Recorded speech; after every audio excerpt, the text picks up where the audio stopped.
Schönen guten Tag, liebe Seherinnen und Hörer des YouTube-Kanals von International. Hier spricht wieder Fritz Edlinger. Das ist heute abermals ein Vorspann zu einem längeren Interview, das in Folge verbreitet wird.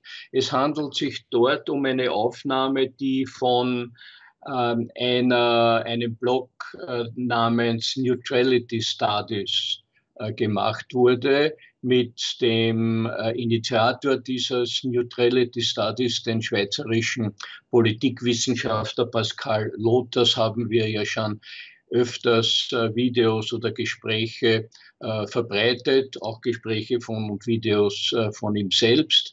Es ist ein junger Schweizer Politikwissenschaftler, der an einer japanischen Universität tätig ist und der sich vor allem um Fragen der Neutralitätspolitik kümmert, in letzter Zeit aber auch sich verstärkt mit seinem Blog in verschiedenen aktuellen Fragen der internationalen Beziehungen, der internationalen Politik engagiert hat. Ich kann seinen Blog, auch seinen YouTube-Kanal nur empfehlen. Sie finden dort eine Menge von höchst interessanten, wichtigen und aktuellen Nachrichten, Gespräche, Interviews. Wie eben auch das Folgende. Das Folgende ist ein ungefähr einstündiges Gespräch mit einem der prominentesten amerikanischen Diplomaten, schon pensioniert. Sein Name ist Charles Freeman. Er ist international sehr bekannt. Er gehört zu einer Gruppe von jahrzehntelangen, sehr, sehr qualifizierten amerikanischen Diplomaten, die sich gerade in letzter Zeit zu Wort gemeldet haben und weiterhin zu Wort melden nach dem Ukraine-Krieg, um das ganz offen zu sagen, um sehr wohl klare Kritik an der offiziellen Politik ihrer aktuellen Regierung zu artikulieren. Es ist einfach eine Tatsache, und das ist auch eine Tatsache, die ich auf diesem Wege auch dem österreichischen, dem europäischen Publikum näher bringen möchte. Es ist schon auffällig, dass sich die öffentlichen Diskussionen gerade um den Ukraine-Krieg, um die Geschichte des Ukraine-Krieges, um die Hintergründe dieses Krieges deutlich unterschiedliche öffentliche Diskussionen in Europa und in den USA gibt. Man sollte doch annehmen, dass die USA, die im Wesentlichen doch einer der Hauptverantwortlichen, neben Russland natürlich, aber doch auch einer der Verantwortlichen für diese ganze Situation in der Ukraine und in Europa ist, dass dort eigentlich im Unterschied zu Europa, das eigentlich erst in den letzten Jahren in diese ganze Ostpolitik der USA mehr und mehr hineingezogen wurde, dass es hier unterschiedliche Debatten geben sollte.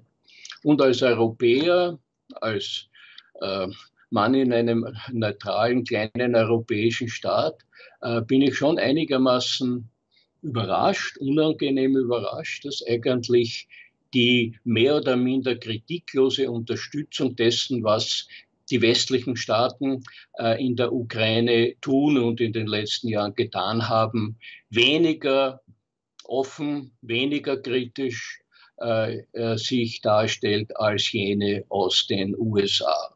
Und daher möchte ich auch dieses ausführende Gespräch empfehlen. Wir werden uns erlauben, in den nächsten Tagen und Wochen einige ähnliche Statements von prominenten US-amerikanischen Diplomaten, Wissenschaftlern, Journalisten zu publizieren, um hier vielleicht einen kleinen zusätzlichen Anstoß zur Nachdenklichkeit auch in Europa zu geben. Also nochmals, Mr. Freeman ist wirklich einer der erstklassigen und prominentesten US-amerikanischen Diplomaten. Er wird dann auch von Pascal Lothars Anfang des Gespräches nochmals vorgestellt. Er war also Botschafter an allen wesentlichen in allen wesentlichen Staaten. Er war in China, wo er sehr prominent war. Er war der offizielle Übersetzer von Präsident Nixon bei seinem legendären ersten Besuch in China. Und er war in Wirklichkeit immer dort im Laufe seiner Karriere, wo es Hotspots gegeben hat. Ich möchte also das Gespräch empfehlen. Ich möchte nochmals bei der Gelegenheit auch schon darauf hinweisen, wir haben auch schon in den vergangenen Wochen und Monaten mehrfach ähnliche Statements verbreitet. Wir haben den Vortrag selbst organisiert von Jeffrey Sachs in Wien. Wir haben von Seymour Hersh einige Videos, vor allem zu der Geschichte von Nord Stream 2 weiterverbreitet. Und wir haben auch vor längerer Zeit ein Gespräch mit einem Kollegen von Freeman, nämlich Botschafter Jack Matlock, verbreitet. Jack Matlock ist ebenfalls aus dieser Veteranengeneration der US-Diplomatie. Er war der letzte US-amerikanische Botschafter in der Sowjetunion und er war unter anderem auch weltgeschichtlich bedeutsam anwesend und auch Übersetzer bei Gesprächen in Moskau, wo es um die Norderweiterung der NATO gegangen ist. Wir werden diese Interviews, diese Gespräche weiter verbreiten, weil wir wirklich unzufrieden sind mit der Qualität der Auseinandersetzungen in Europa. Und ich darf zum Abschluss nochmals verweisen auch auf ein Video, das ich vor einigen Wochen selbst aufgenommen habe, wo ich nochmals zusammenfassend unsere Zukunftspläne von international präsentiert habe.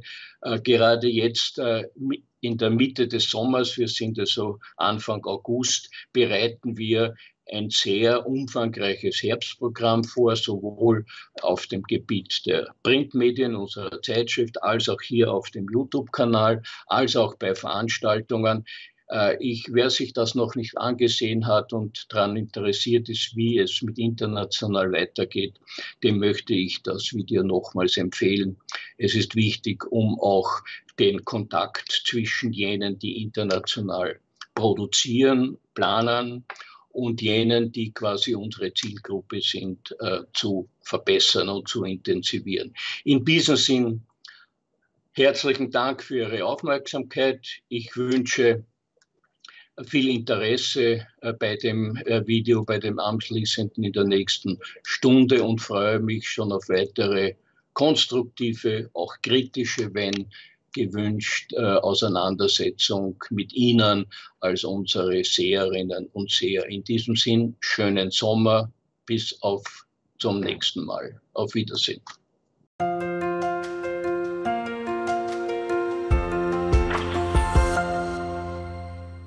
Hello, everybody. This is Pascal from Neutrality Studies, and I am really happy to speak today for the second time to a very special guest, Ambassador Chas Freeman, who was the U.S. Assistant Secretary of Defense from 1993 to 94. He also served as U.S. Ambassador to Saudi Arabia and was Deputy Assistant Secretary of State for African Affairs, and he was Nixon's principal interpreter during his 1972 visit to China, which led to the normalization of U.S.-China relations.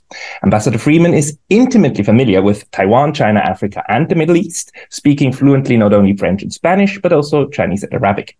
And he's a scholar too, holding a doctorate in jurisprudence from Harvard University. Ambassador Freeman, thank you very much for joining me again. Glad to be with you.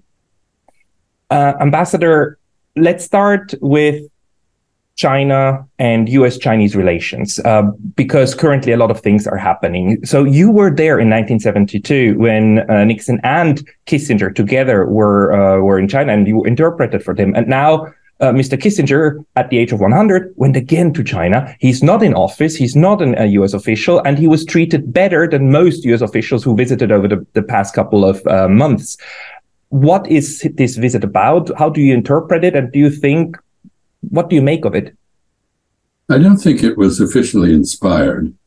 I believe this was Dr. Kissinger himself acting on his very deep concern that the United States and China are drifting toward war, and that this would be disastrous for both countries as well as for the world.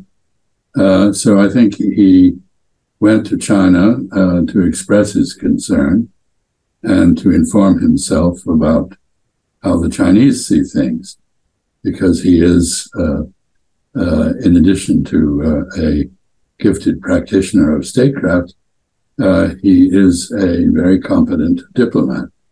And diplomacy rests on listening to other people and understanding their perspective and the reasons for it.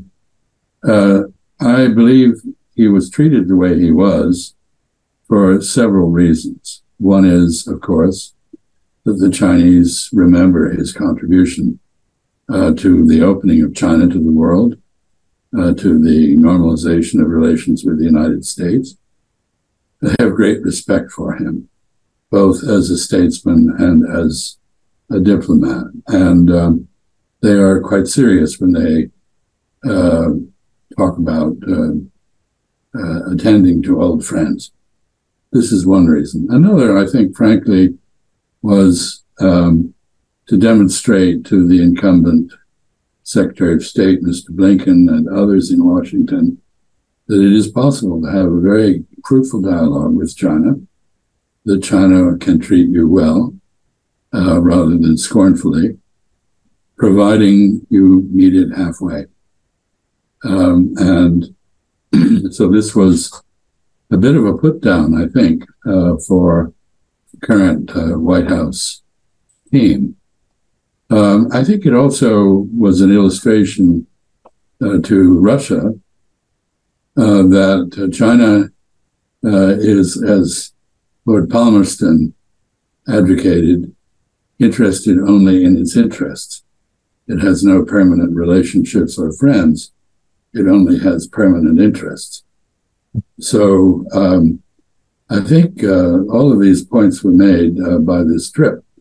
And I'm sure Dr. Kissinger will have come away from it with a deeper understanding of Chinese reasoning on the issues of the day.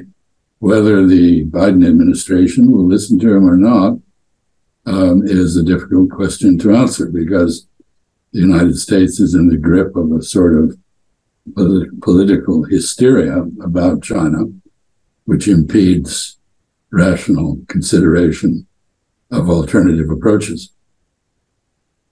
I remember that last time we talked, you told me that the hysteria in the United States is actually worse now than what you still remember as the last parts of McCarthyism. Is that still true? Or did the hysteria when it comes to China and Russia at least go down a little bit? There is clearly a backlash to this.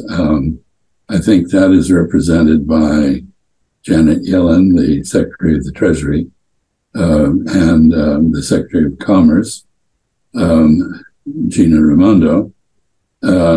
Secretary Yellen went to Beijing and tried to persuade the Chinese, somewhat preposterously, that the technology war was not intended to hurt them.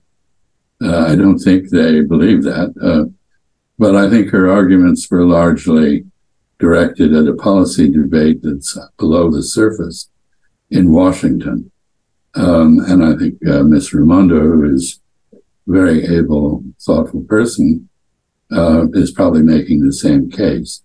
The American corporate sector has taken a hard look at some of the protectionist policies that the Trump administration inaugurated and the Biden administration has doubled down on, and they don't like what they see because they believe it will cost them their competitiveness and deprive them of capital by depriving them of one of their major markets, which is China. And I think they also are apprehensive that in time China will succeed in duplicating their technology or producing alternative technologies that accomplish the same thing. And that therefore these policies, which are intended to sustain an American lead in competitiveness, will have exactly the opposite effect. That is the concern, I believe. But the politics of this remain poisonous. We are entering a presidential election cycle with now multiple candidates on the Republican side, only one contestant arrayed against Mr. Biden on the Democratic side. That's RFK Jr., Robert F. Kennedy Jr., and a huge effort is being made to disparage him and damage his reputation and portray him as an irrational conspiracy theorist, which he's not. But this is the Biden administration. I'm sorry, the style of American politics these days is attack, smear, disparage, discredit, rather than put forward your own better ideas and run on a positive agenda. When it comes to the upcoming elections, the thing that worries me most, that it seems that there's really only one issue where you have bipartisan agreement, which is China is the enemy of the future, and everybody is trying to say, like, okay, how can I be tough on China?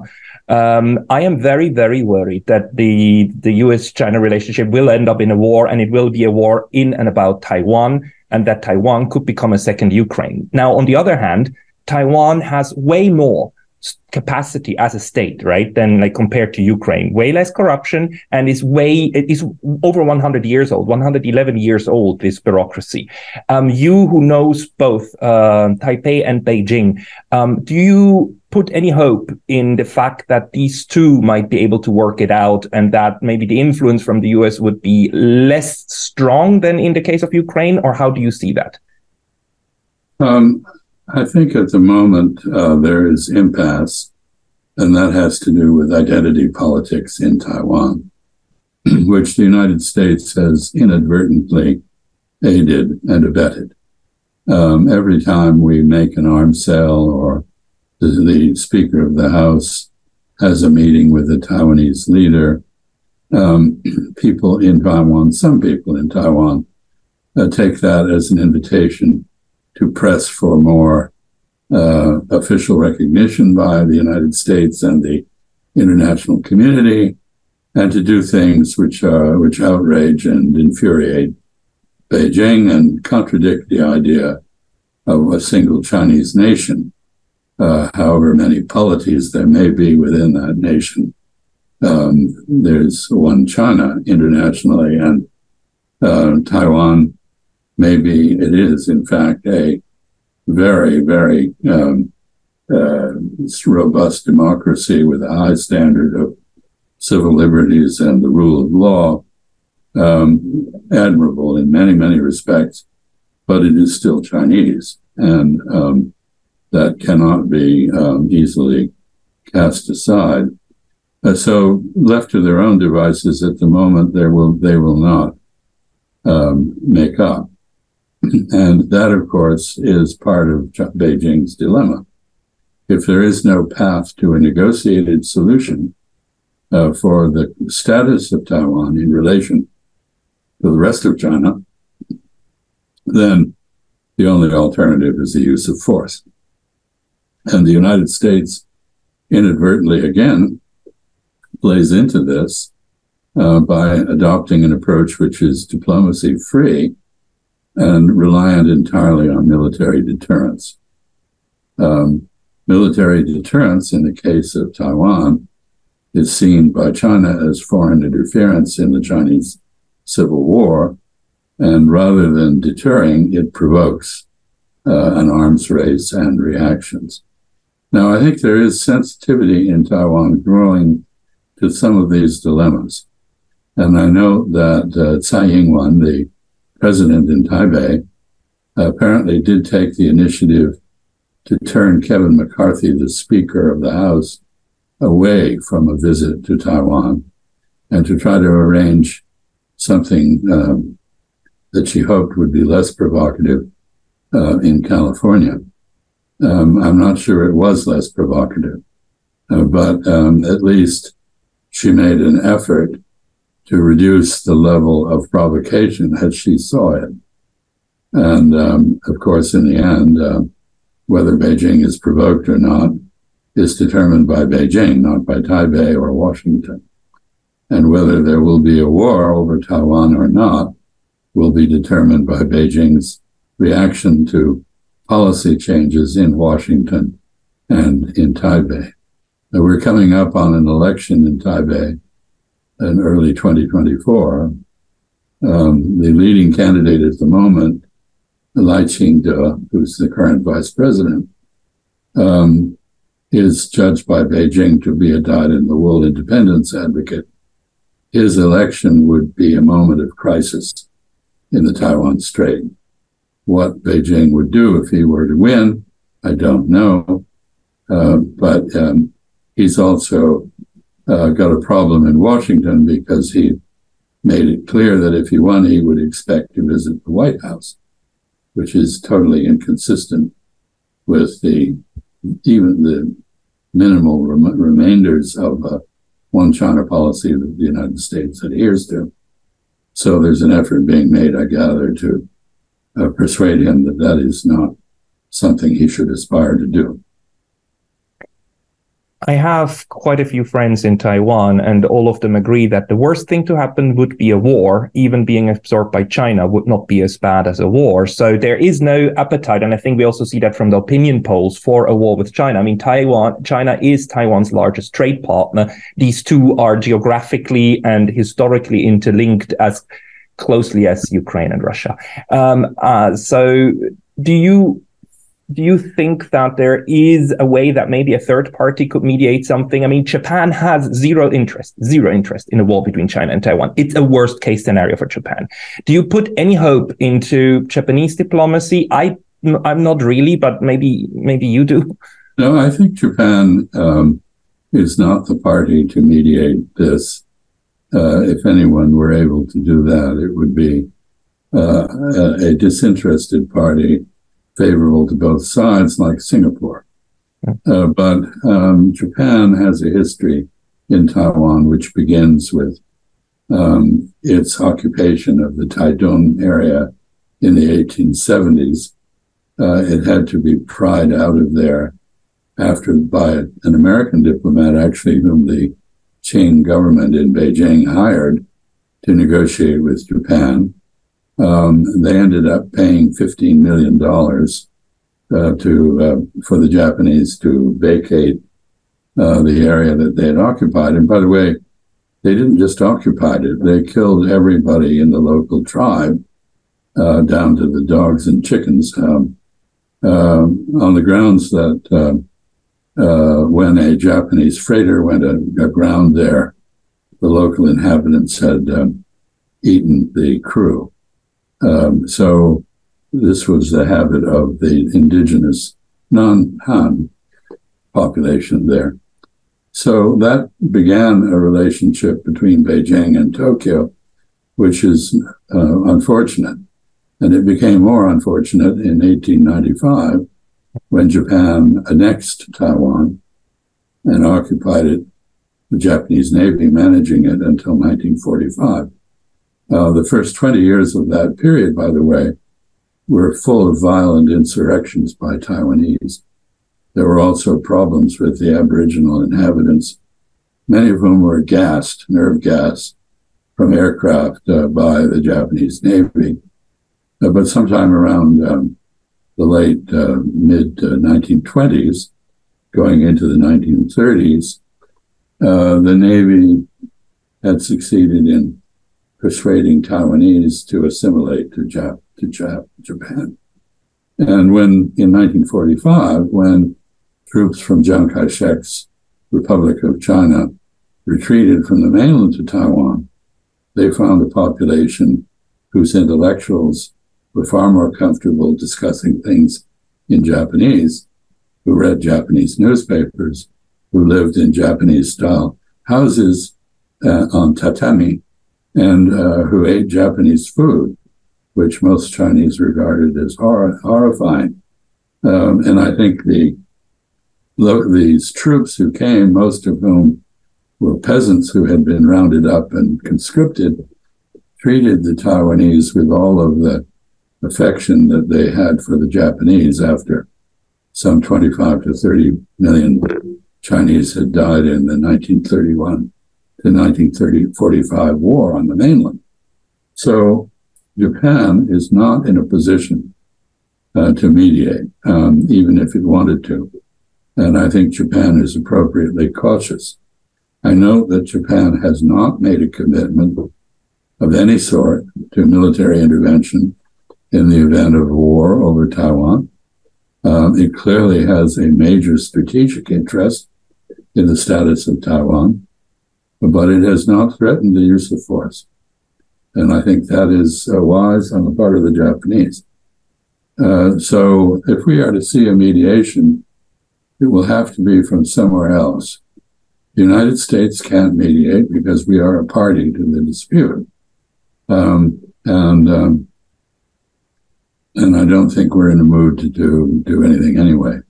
We're in a very ideological moment with the Biden administration insisting that global affairs are organized around two confrontations, one between democracy and authoritarianism, and one which is an ideological stance, and the other over great power rivalry. I don't believe either is an effective explanation for what is happening in the world, but that is what the administration insists. The United States also habitually, always, almost every day, brings up this idea of a rules-based international order. And this rules-based order is, of course, not a concept of international law. It is a US concept in order to basically justify the rules that I think US and NATO are making up as they go. And it can even be very contradictory between self-determination on the one hand, that sometimes is preferred, and sovereignty and you know the legit, like you should never invade any kind of place. No, it is worthy of. I don't know if you know that there is a wonderful institution in the Islamic Republic of Iran called the Expediency Council, which makes decisions on an expedient basis. The rules-based order is the personification of expediency. There are no rules that apply to those who are making the rules. The rules apply to others and not consistently. And this is a substitute for the liberal democratic order, the liberal international order that came into being after World War II. It is not the same thing, and it is seen by much of the world as an effort by the United States, joined by a club of imperialist countries known as the G7, to reinstate arbitrary and capricious standards of international relations that the post-World War II era was supposed to get rid of. The one thing I don't understand, still talking about China, is why is China still bullying the Philippines so much? It would be so easy for China to win a lot of scores and a lot of goodwill with Southeast Asian countries if they just stop the bullying of especially the Philippines and also other Southeast Asian nations. How do you make sense of this, of the bullying? Well, I always used to ask China's friends why, uniquely among the world's great civilizational states, they insisted they would never be a hegemon or behave hegemonically. I would say to them, is this because you know that you probably will be hegemonic when you're powerful? Or is it because you think other people think you will be hegemonic? Or is it because you remember your past when you were the dominant force in Asia and you interpreted in these terms? Why do you say this? I think the Chinese policies toward the Philippines are inept. They are, I'm not sure they're quite bullying, but they are reactive to those in the Philippines who are trying to get benefits out of the United States by offering bases and other facilities to the United States that would be used against China. Actually, if you look at what the Philippines have done, they have made no commitment to allow the use of any of these facilities against China. They've been very careful not to provide such assurances to the U.S. And to me, it looks like the Filipinos are very cleverly allowing the U.S. to modernize facilities for their use without making a commitment to join the U.S. in the U.S. crusade against China. But the Chinese, as I say, have not been subtle. They had a champion in the former president, Mr. Duterte, who was not much admired internationally, but who just visited China and was well received as a former chief of state. I think Bongbong Marcos is a more complex character with a different China policy that the Chinese find less agreeable. But I don't think they're dealing with it effectively. I agree with you.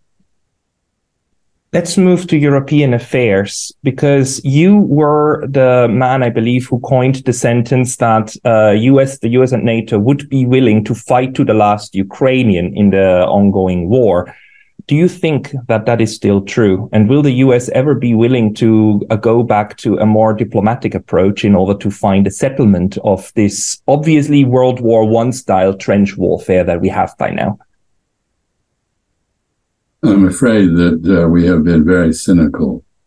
If you read the pundits' commentary in the American press, they will say that, well, this was a windfall for the United States because without losing any American lives, we managed to weaken and isolate Russia. Frankly, I don't believe we did manage to weaken and isolate Russia, but that is the established narrative. Is there any evidence that people care about Ukraine and Ukrainians in all this? Not much. We now hear stories that say that the faltering of the Ukrainian offensive against the Russians was anticipated, that people in Washington and in Mons, in Belgium, hoped that Ukrainian bravery would compensate for the lack of weaponry and the lack of numbers on the part of the Ukrainian military. I think this is exceedingly cynical. I have great respect for the bravery of both parties to this combat. Ukrainians and Russians are cousins. They are related peoples. And they have both shown that they are amazingly tough and brave on the battlefield. But numbers count, as does size and technology. And I think the Russians are prevailing.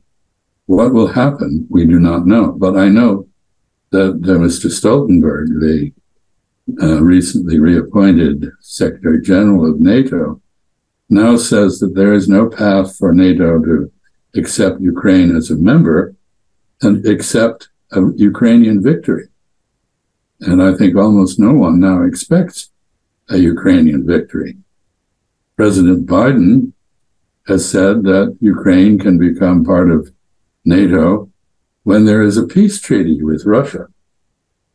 That is arguably some sort of anticipation of a diplomatic negotiation to end this.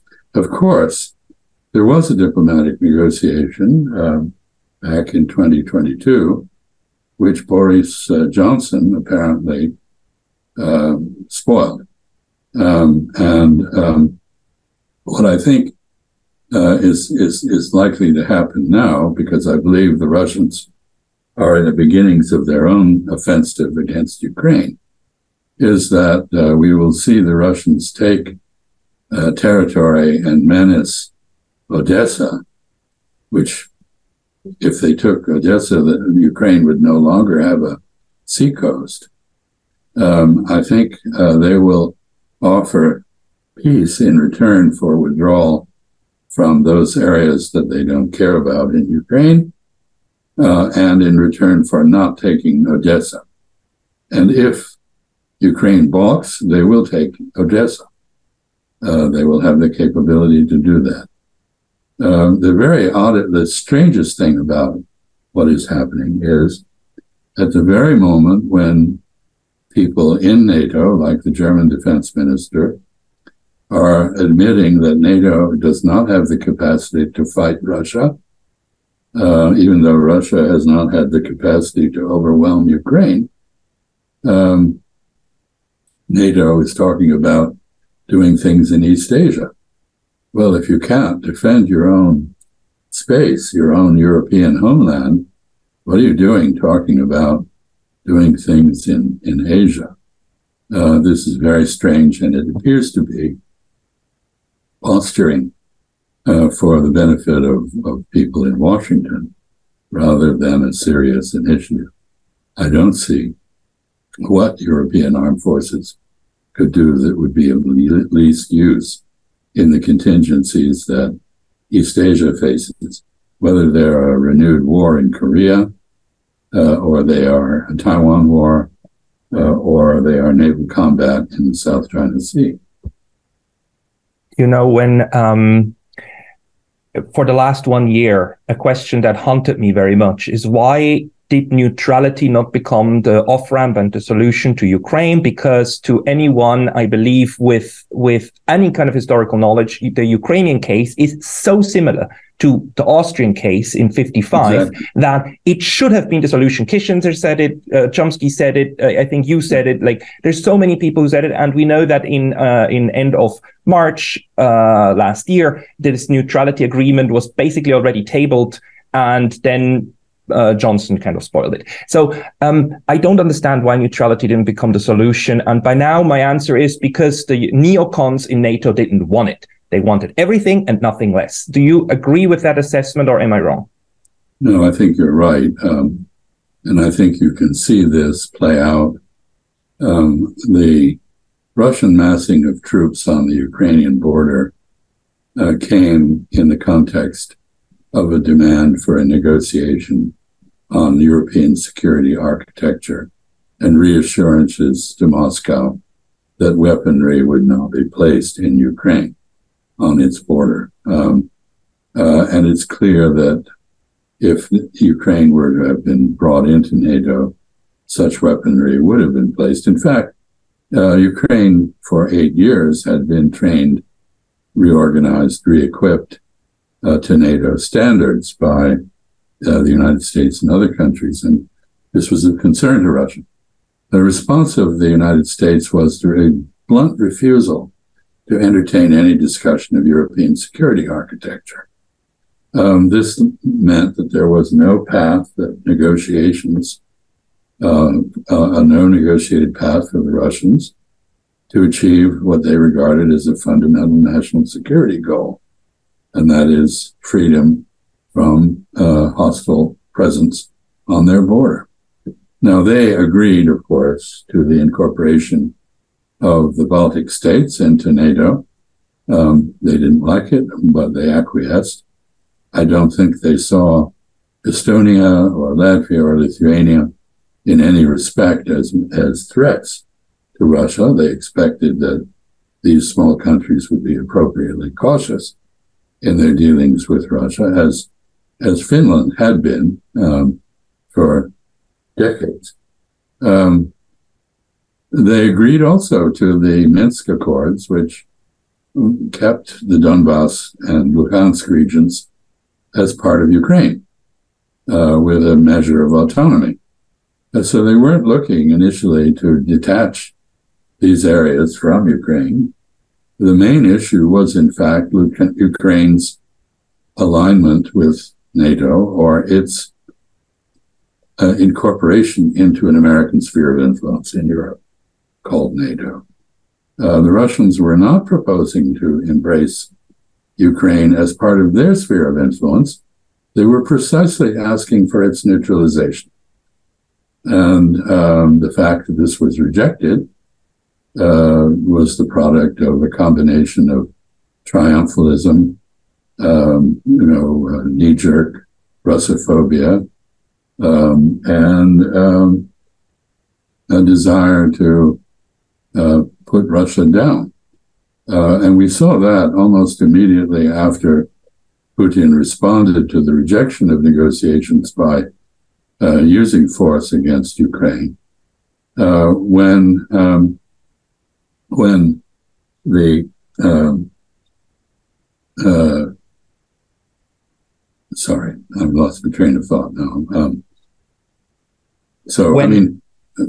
We saw the absence of any interest in a diplomatic solution or a negotiated solution in the statement by Secretary of Defense Lloyd Austin that our objective was the weakening and isolation of Russia. It was not saving Ukraine. And in fact, Ukraine has been severely damaged by this. It is not going to get into NATO. It is not going to retain its territorial integrity, which it could have had under the Minsk Accords. It is not going to perhaps have a Black Sea coast at the end of this. It may not have a peace. It has lost about a fourth to one-third of its population who have fled the country. It has been ravaged with much of its infrastructure damaged by Russian attacks, although the Russians have not done everything they could have done in that regard. They have actually been somewhat restrained. I think they're looking to a peace beyond the war. But Ukraine is going to come out of this, most likely, in a far worse condition than it would have been if it had accepted neutrality. The irony of this whole thing is that if actually the war ends and Ukraine will still not become a member of NATO, as now NATO said, because that's the one thing they don't want. NATO doesn't actually want a direct confrontation with Russia. That's the one thing that's good about this situation. At least they don't want the Third World War. They wanted to play it out in Ukraine. But the tragedy is that de facto, Ukraine will be neutralized, de facto. Of course, all this will turn out to have been really for nothing. And I would say that there's a very interesting element to this, and that is that there has been an information war of formidable character. Apparently, some people in the West believe that if you can win the information war, you win the war on the ground. But what we're now seeing is that is not the case. And in fact, the information war, which was designed to isolate Russia and condemn it internationally, succeeded only in a limited part of the world. It did not incorporate the global South, Latin America, Africa, Middle East, or certainly not China or India, Southeast Asia. Most of the world looks at this as a quarrel among Europeans rather than as something of global significance.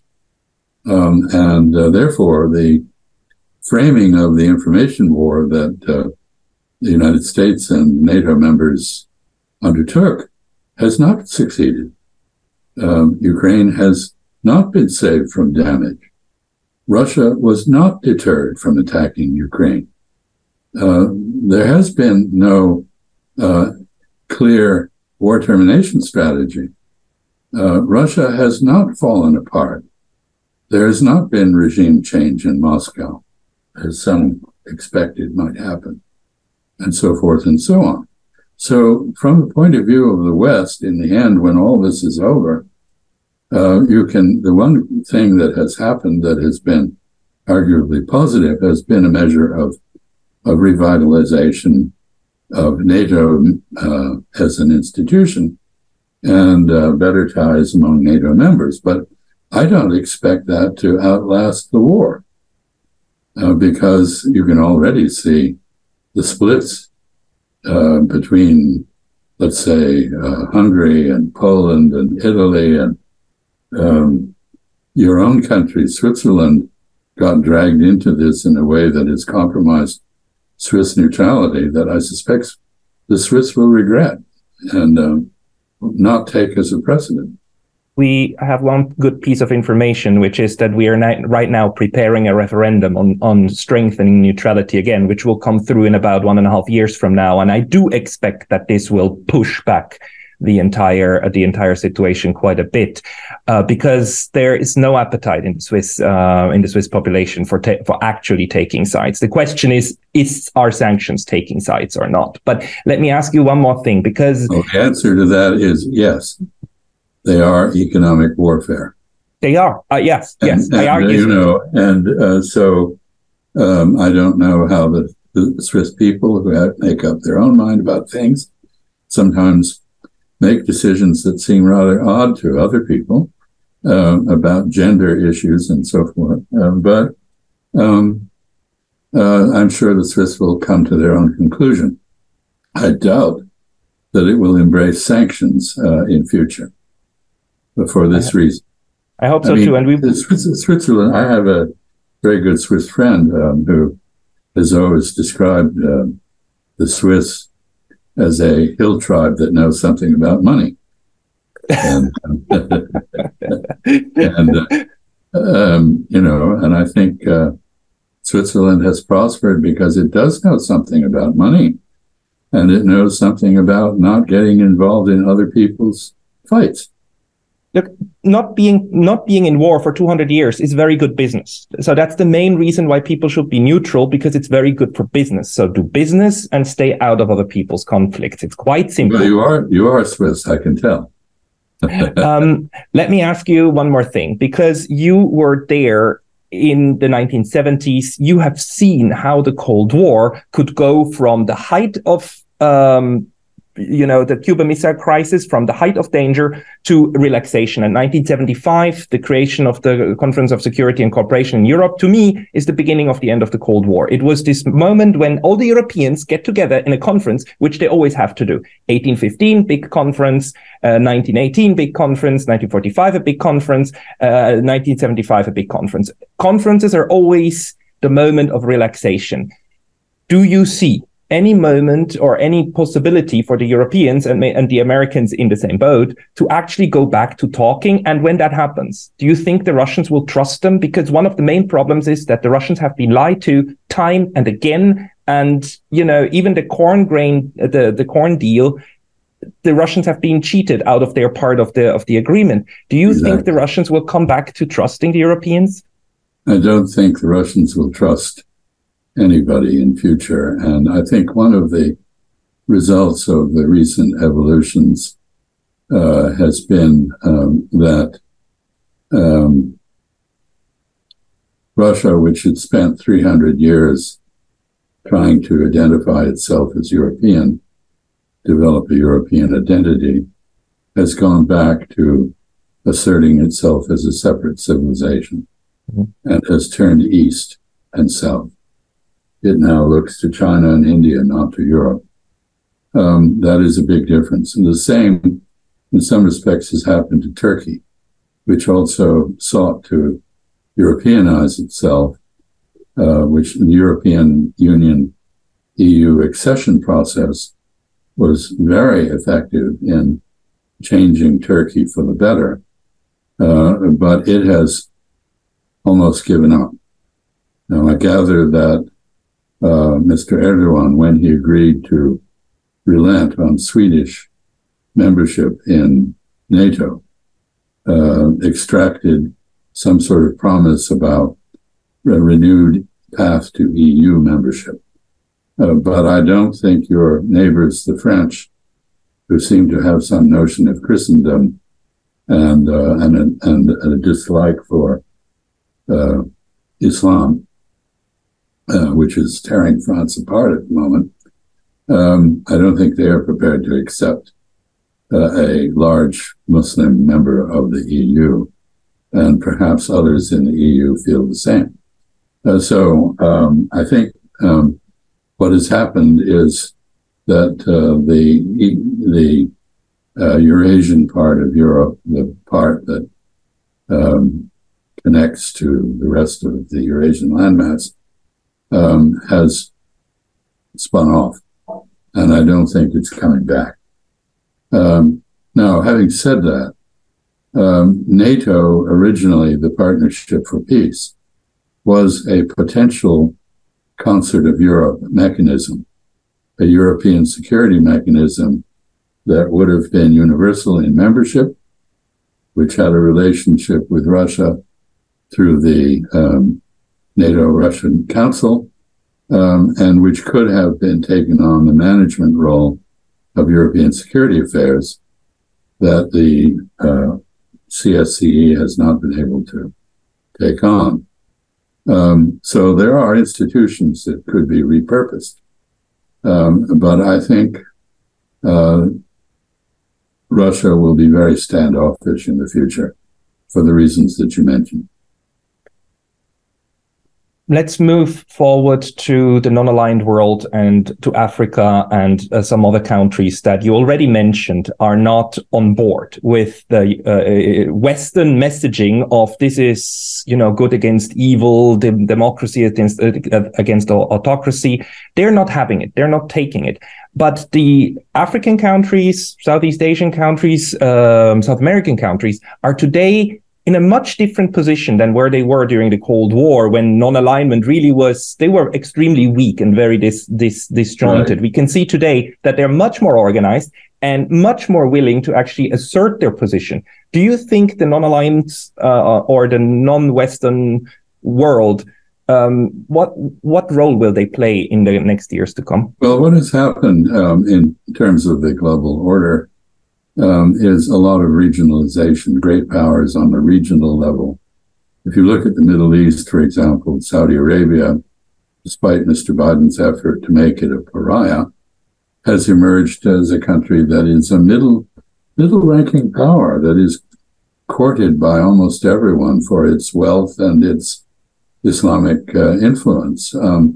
Iran potentially has the same position, although it's isolated by Western sanctions. And I think if you look at Brazil and in South America, you see the same phenomenon of a significant regional power asserting itself, being quite independent.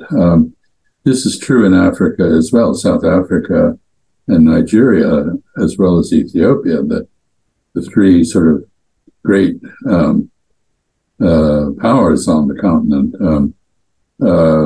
are each becoming much more assertive and independent. Africa is the future. It is where the future labor supply will be for the world, because the demographics are increasing the numbers of Africans very rapidly and will continue to do so. It is rich in natural resources, many of which are in great demand. China, India, Japan, and Korea, and European countries and the United States, to some extent, are all competing to develop those resources. Aid is a thing of the past for a great many countries. They now look to investment. You see countries like Ethiopia, despite their internal divisions, which are enormous, achieving spectacular rates of economic growth and clearly pointing the way to greater success. Africa has 28% of the votes in the United Nations. And with the Security Council blocked by contention between China, Russia, and the United States, the General Assembly is beginning to take on more a greater role. So I think for many reasons, there is a diffusion of power around the globe. The great power rivalry having the paradoxical effect of empowering regions and middle-ranking powers. And you see this even in Europe with Germany now looking for a new path, Britain having stupidly withdrawn from Europe, now in search of a role commensurate with its talents and its abilities. And France, of course, always a contender for global influence. So I think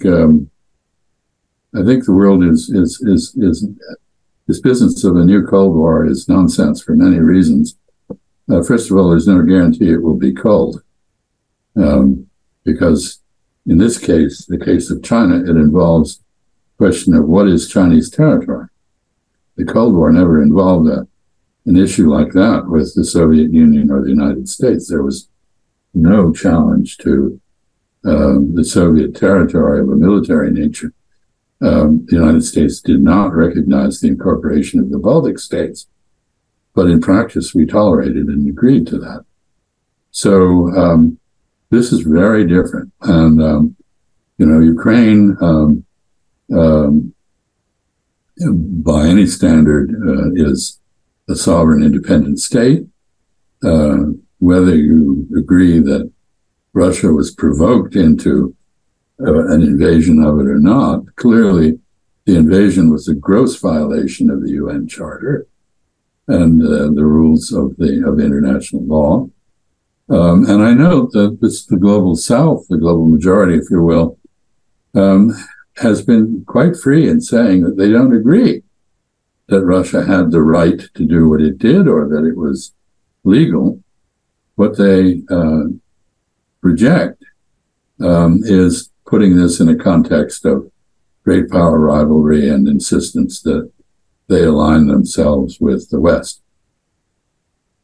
Now, historically, the US and Europe will put extreme pressure on neutral and non-aligned states to fall in line. And you can see how it has been working in Europe. Even Switzerland fell in line to a good part. Now, the non-aligned world was smarter, much smarter. They didn't fall in line. They said no. You, as a former part of the US diplomacy, what is your advice to non-aligned states, how to deal with the United States, how to communicate with the US? Well, I don't think they need much advice. I think they're quite adroit at exploiting the great power rivalry for their own benefit. The Belt and Road Initiative, for example, from China, has generated counter efforts, or I should say parallel efforts, because I don't know if you build a road, anybody can use it. So I'm not sure building another road is much of a counter to road building, but it has generated offers from countries like Japan and India and Europe, the EU and the United States. Unfortunately, most of the American offers have no money attached to them and therefore are more rhetorical than real. But the Japanese, the Indians, and the Russians and others are in there, inspired by the Belt and Road Initiative. You look at the north-south corridor that is being built between Moscow and Bombay through the Iranian part of Chabahar, and you see this operating in a north-south context, whereas China is mostly east-west. So, no, these countries know very well how to leverage their independent position and the fact that they're being courted by great powers to their advantage. So if we make any kind of historical parallels, you're definitely saying we shouldn't look to the Cold War. Would you say that we should rather look to the 19th century of the concert in order to get some guidance of how to organize diplomacy? I think the 19th century is much more relevant than, I'm sorry to say, than the last half of the 20th century, which was when we attempted to regulate international affairs with a facsimile of the rule of law. Now we are going to have transactional relationships between powers with the rule-based order something of a joke, I think, in the sense that the rules don't exist until they are discovered by the G7, which might undiscover them a week later.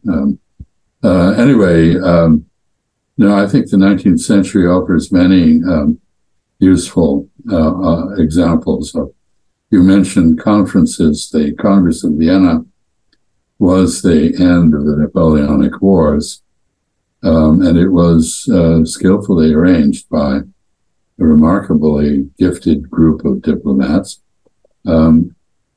conservative, by the way, or opportunistic in the case of Talleyrand, but up to the task of contriving a system which would provide equilibrium and reduce the danger of war. And I think this is entirely possible. But we're not there yet. And we have a problem in that the institutions we've inherited from the pre-World War II, post-World War II period, the United Nations, for example, do not reflect the actual emerging constellation of power. They do not include India. They do not include Brazil. They do not include a representative of the Arab world. There's no African presence on a permanent basis. Japan is excluded. Britain and France are in there representing Europe, but Europe is arguably not the same as either Paris or London, certainly not since Britain left the EU. Anyway, I think we're going to go through a period in which we will need to find new structures to cope with new realities. And we will do so. The only question is, are we going to be able to do it peacefully, or is it going to take more war? At the end, there will be institutions, as always. I think I'm sorry to say that the only cure for stupidity often is a blow on the head. I wish we could end on a happier note, but let's use it as a push to say, let's not be stupid. Let's not be stupid and sit down and talk. Yeah, I agree. That is the key. And I hope that we can rediscover the merit of diplomacy, which is the art of finding common interests, common ground, and setting differences that can't be resolved aside to mature to the point where they can be resolved, or for time to take care of them. This is not happening at the moment. You cannot solve problems if you don't listen to the other party, if you lecture the other party, if you don't take into account the concerns of the other party. And I'm afraid that is the bad habit that has emerged from the Cold War and the immediate aftermath of it, the so-called American unipolar moment. So we need to overcome this. And I would say finally that speaking as an American, I'm gravely concerned about the effects of the warfare state on my own society.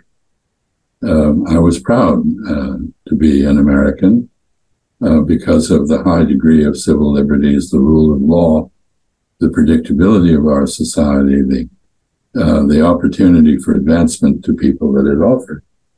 All of these things are now in jeopardy or deteriorating, and we are not coping with the entrenched racism, gun violence, and other issues that make us unattractive internationally now.